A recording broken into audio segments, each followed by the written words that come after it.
Ensure the door is fully open to give you ample space to work. Use a screwdriver to remove the 3 screws securing the temperature control box.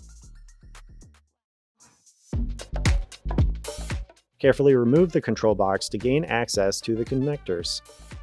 Locate the red and white wires associated with the LED strip and disconnect them. Using a pick tool, disconnect the wire connections from the temperature control knob. This tool will make the process easier and more precise.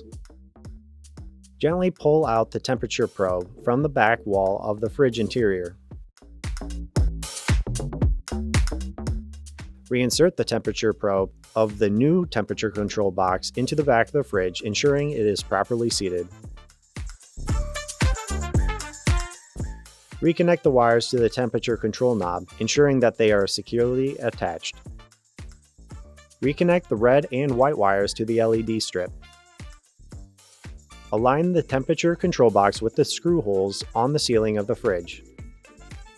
Then secure the box in place by reinserting and tightening the screws.